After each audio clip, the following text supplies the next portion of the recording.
모두에게 좋은 사람이라는 말을 듣기 위해 오늘도 애쓰셨나요? 부탁을 거절하면 상대방이 나를 싫어할까봐 억지로 웃으며 승낙하고, 정작 내일은 뒷전인 채 남의 뒤처리만 하다가 하루가 다 끊겨버린 당신. 집으로 돌아오는 길 문득 이런 생각이 스칩니다. 나는 도대체 누굴 위해 이렇게 살고 있는 걸까? 모두에게 친절했는데 왜 정작 내 곁에는 진심으로 내 마음을 알아주는 사람이 없을까? 우리는 어릴 때부터 착하게 살아야 한다고 배웠습니다. 남을 배려하고 양보하는 것이 미덕이라고 믿으며 자라왔죠. 하지만 그 착함이 나를 갉아먹는 독이 되고 있다는 사실은 아무도 가르쳐주지 않았습니다. 심리학에서는 이를 착한 아이 증후군이라고 부릅니다. 타인의 기대에 부응하기 위해 자신의 욕구를 억누르고 부정적인 감정을 숨기며 늘 밝고 고분고분한 모습만 보이려는 심리적 상태를 뜻하죠. 예를 들어 친구 A와 B의 대화를 한번 살펴볼까요? A는 주말에 정말 쉬고 싶지만 친구 B가 갑자기 이삿짐을 도와달라고 전화합니다. A는 속으로 정말 가기 싫지만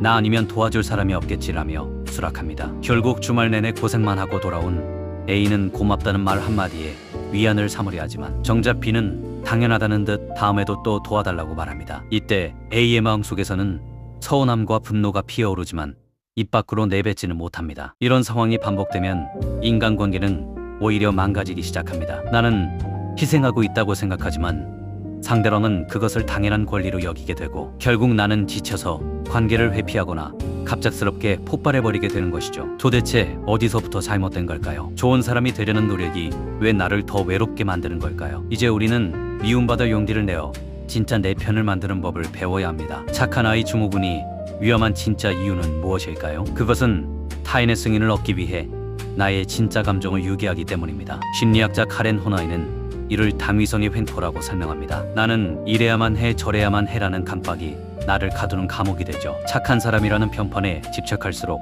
우리는 점점 투명 인간이 되어갑니다. 주변 사람들은 당신의 친절을 호의가 아닌 당연한 권리로 착각하기 시작하죠. 예를 들어 매일 아침 사무실에 탕비실을 정리하고 간식을 채워두는 동료 씨가 있다고 해봅시다. 처음에는 고마워하던 동료들이 나중에는 왜 오늘은 커피가 없냐며 불평을 늘어놓습니다. 씨는 서운하지만 분위기를 망치지 않으려 웃으며 미안하다고 사과합니다. 이것은 전형적인 보상 심리의 오류이며 관계의 불균형을 초래하는 행동입니다. 내가 100을 주면 상대도 100을 줄 것이라는 기대는 현실에서 무너지기 일쑤입니다. 오히려 만만한 사람으로 낙인 찍혀 더 무리한 요구를 받게 될 뿐이죠. 누군가에게 거절당하는 것이 죽기보다 싫은 그 공포의 정체는 무엇일까요? 사실 그것은 낮은 자존감을 타인의 칭찬으로 채우려는 처절한 시도입니다. 하지만 외부에서 오는 칭찬은 모래성처럼 파도 한 번에 쉽게 무너지고 맙니다. 타인의 기분을 맞추느라 정작 내 마음이 썩어가는 줄도 모르고 말이죠. 진짜 나를 사랑해주는 사람은 나의 예스맨인 모습이 아니라 나의 솔직한 감정과 한계를 드러냈을 때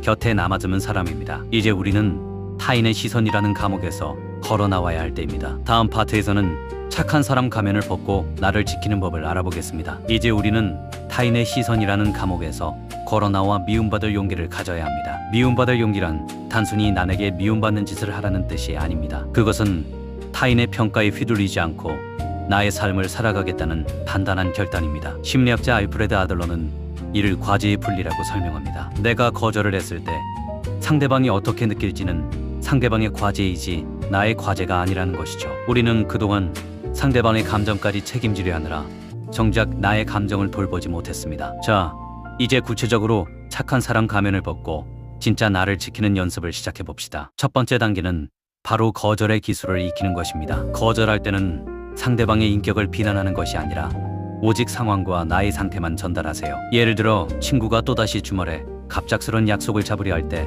이렇게 말해보는 것입니다. 미안하지만 이번 주말에는 내가 너무 지쳐서 집에서 좀 쉬어야 할 것 같아. 다음에 만나자. 이때 어색함을 없애기 위해 미안하다는 말을 남발하거나 너무 많은 변명을 늘어놓을 필요는 없습니다. 변명은 상대에게 파고들 틈을 주고 나의 거절을 잘못한 행동으로 만들어버립니다. 단호하지만 정중하게 나의 한계를 설정하는 것이 건강한 인간관계의 첫걸음입니다. 처음에는 목소리가 떨리고 심장이 쿵쾅거릴 수도 있습니다. 하지만 그 떨림은 당신이 마침내 자신을 위해 목소리를 내기 시작했다는 영광스러운 증거입니다. 잠시 눈을 감고 스스로에게 속삭여보세요. 나는 모두에게 사랑받을 필요가 없어. 내가 나를 먼저 사랑해줘야 타인도 나를 존중해줘. 거절을 두려워하지 않는 당신의 단호한 태도는 주변 사람들에게 새로운 신호를 보냅니다. 아, 이 사람은 만만한 사람이 아니라 자신의 기준이 명확한 사람이구나. 그렇게 당신만의 건강한 경계선 바운더리가 만들어지기 시작합니다. 우리가 선을 긋기 시작하면 주변 사람들의 반응은 크게 두 갈래로 나뉩니다. 그리고 이 지점이 바로 당신의 인생에서 가짜 인연을 걸러내고 진짜 내 편을 확인하는 결정적인 순간이 됩니다. 첫 번째 부류는 당신의 변화에 당황하거나 화를 내는 사람들입니다. 너 변했다. 요즘 왜 이렇게 까칠해? 예전엔 안 그랬잖아 라며 당신을 다시 예전의 착한 사람으로 돌려놓으려 압박을 가할 것입니다. 심리학에서는 이를 멸절 반응이라고 부릅니다. 상대가 더 이상 자신의 통제대로 움직이지 않을 때 마지막으로 더 강한 저항을 보이는 현상이죠. 기억하세요. 당신이 선을 그었을 때 화를 내는 사람은 역설적으로 당신이 선이 없었을 때 가장 큰 이득을 보던 사람입니다. 그들은 당신의 배려를 이용해 자신의 편안함을 채우던 이들입니다. 이런 사람들과의 관계가 멀어지는 것을 두려워하지 마세요. 그것은 관계의 실패가 아니라 당신의 인생에서 독소를 제거하는 건강한 격리입니다. 두 번째 부류는 당신의 거절과 변화를 존중해주는 사람들입니다. 아, 그동안 힘들었겠구나.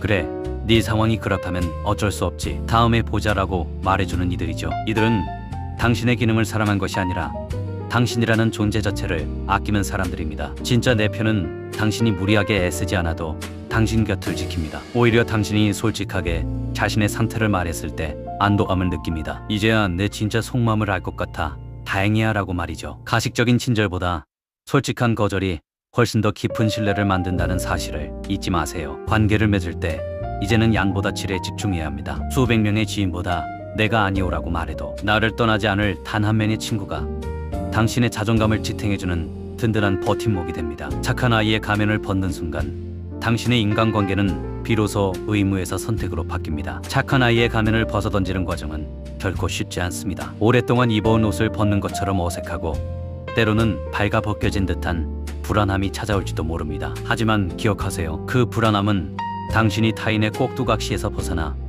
자기 인생의 주인으로 거듭나고 있다는 가장 확실한 신호입니다. 미움받을 용기는 타인에게 상처를 주라는 뜻이 아닙니다. 나의 행복을 타인에게 구걸하지 않겠다는 선언입니다. 내가 나를 먼저 대접하고 소중히 여길 때 세상도 비로소 당신을 함부로 대하지 못하게 됩니다. 당신이 그어놓은 선은 관계를 단절하는 벽이 아니라 서로가 서로를 존중하며 숨 쉴 수 있는 최소한의 안전거리입니다. 이제 거울 속의 당신에게 이렇게 말해주세요. 그동안 남의 기분을 맞추느라 정말 고생 많았어. 이제는 조금 이기적이어도 괜찮아. 내가 행복해야 내 주변도 진짜 행복해질 수 있으니까. 착한 사람이 되기보다 정직한 사람이 되기로 결심하는 순간 당신의 삶은 놀라울 정도로 가벼워질 것입니다. 가짜 미소 뒤에 숨겨두었던 당신의 진심이 빛을 발할 때 당신을 진정으로 사랑해줄 진짜 내 편들이 하나둘씩 나타날 것입니다. 오늘 이 영상이 당신의 억눌린 마음에 작은 숨구멍이 되었기를 바랍니다. 당신은 그 자체로 충분히 빛나고 존중받을 가치가 있는 사람입니다. 더 이상 누군가의 기대를 채우기 위해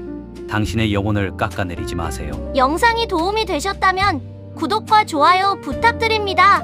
당신이 착한 아이가 아닌 당당한 나로 살아가는 그날까지 심리 가이드가 함께하겠습니다. 오늘도 타인의 시선에서 자유로운 평온한 하루 보내시길 바랍니다. 감사합니다.